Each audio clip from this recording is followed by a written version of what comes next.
সুস্বাগতম। ২০ শতকের মধ্যভাগ থেকেই বাংলা ও বাঙালির সার্বিক জীবনচিত্রকে উলটপালট করে দিতে শুরু করে জাতীয়তাবাদের এক ঘূর্ণবর্তযুক্ত প্রতিক্রিয়া। হিন্দু জাতীয়বাদ আর তার পাল্টা মুসলিম জাতীয়বাদের পারস্পরিক সংঘাত। গোটা বিশ্বে তখন প্রথম বিশ্বযুদ্ধ, উত্তর অর্থনৈতিক সংকট কাটিয়ে ওঠার প্রাথমিক আবহের ভেতরই দ্বিতীয় বিশ্বযুদ্ধের সংঘাতে এক ভয়াবহ অর্থনৈতিক মন্দা, চরম বেকারত্ব, হিন্দু মুসলমান উভয় জাতীয়বাদের পারস্পরিক বোঝাপড়ার ভিত্তিতে তৈরি হওয়া কৃত্রিম দুর্ভিক্ষ, জাতীয় আন্দোলনের নানা ধারা প্রবাহের মধ্যে সাধারণের জনজীবনে এক চরম দুরবস্থার ইঙ্গিত। আবার সেই দুরবস্থা ভয়াবহ ঘূর্ণাবর্তের মধ্যেও জন্ম নিচ্ছে প্রেম। যুগ সন্ধিক্ষণে এই ঘূর্ণীয়মান আবর্তের ভিতরেই ৮-এর দশকের শেষ ভাগে দাঁড়িয়ে ৩-এর দশকের শেষ ভাগ থেকে শুরু করে ৪-এর দশকের দেশভাগের বিয়োগান্ত ছবি। এই বিয়োগান্ত মুহূর্তেই হিমানীশ গোস্বামীর আবির্ভাব। সুসাহিত্যিক হিমানীশ গোস্বামী একজন ভারতীয় সাংবাদিক ও ব্যঙ্গচিত্রী। এই প্রখ্যাত সাহিত্যিককে নিয়ে ইউটিউবে সাহিত্যের নবদিগন্ত চ্যানেলে আজকের ভিডিওটি হলো জনপ্রিয় বাঙালি সাহিত্যিক হিমানীশ গোস্বামী, গ্রন্থনায় রবীন্দ্র কুমার চক্রবর্তী।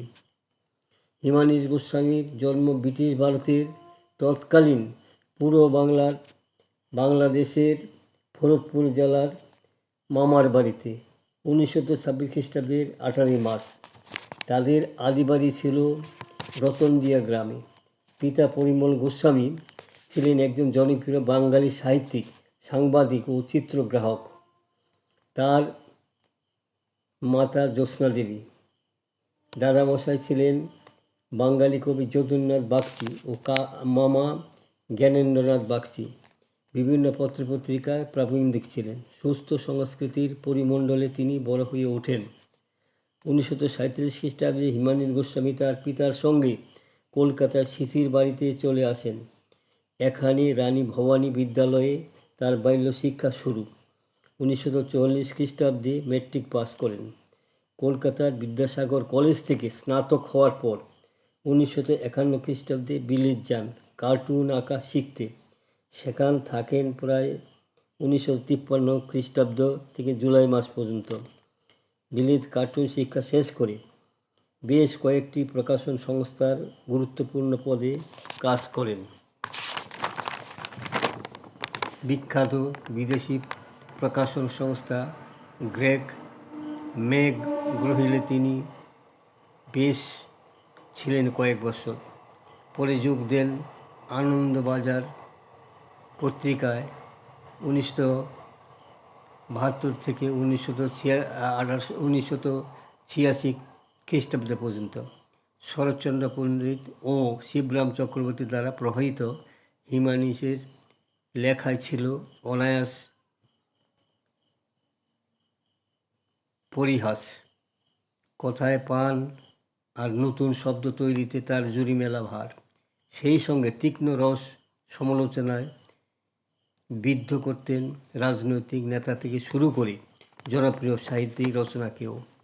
ছাত্রাবস্থায় তার লেখা প্রকাশিত হয় সচিত্র ভারত পত্রিকায়। আর কলেজ পড়ার সময় থেকেই নিয়মিত লেখালেখির কাজ শুরু করেন। 1986 খ্রিস্টাব্দে এশিয়াটিক সোসাইটির প্রকাশন উপদেষ্টার দায়িত্ব নেন। তার প্রথম প্রকাশিত বই ছিল ডেল কার্নেগির ইংরেজি গ্রন্থে এর বাংলা অনুবাদ। বিলেতে থাকাকালীন অভিজ্ঞতা নিয়ে তার লেখা লন্ডনের পাড়ায়, বিলেতি বিচিত্রা, লন্ডনের আড্ডা প্রভৃতি প্রকাশিত হয়েছিল। তার বিলেত বাসের কাহিনীগুলি আজকাল থেকে প্রকাশিত হয়েছে 2 খণ্ডে। লন্ডন সমগ্র ছোটদের কাছেও তিনি ছিলেন প্রিয় লেখক, আর তার লেখার সঙ্গে জড়িয়ে থাকত তারই আঁকা কার্টুন ধর্মী ছবিগুলি। শিশু সাহিত্যের সর্বভারতীয় সম্মান ছাড়াও 2001 খ্রিস্টাব্দে পেয়েছিলেন প্রাচ্য কলাকেন্দ্র পুরস্কার। হিমানীশ গোস্বামী রচিত গ্রন্থগুলি হল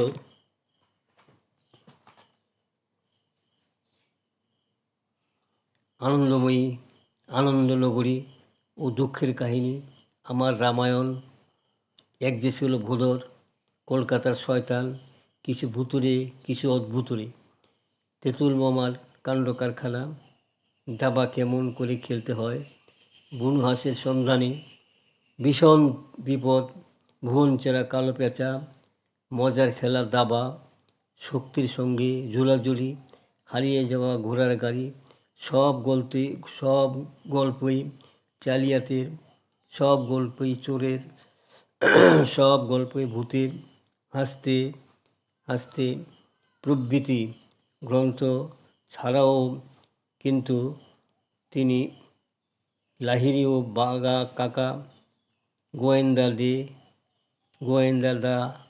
জিব্রাম, তেঁতুল মামা, মহারাজ সিং প্রভৃতি গ্রন্থে তার হাস্য রস সৃষ্টির অনবদ্য সাক্ষ্য ছড়িয়ে রয়েছে। দীর্ঘ রোগ ভোগের পর তিনি 2012 খ্রিস্টাব্দের 14 মার্চ পরলোক গমন করেন।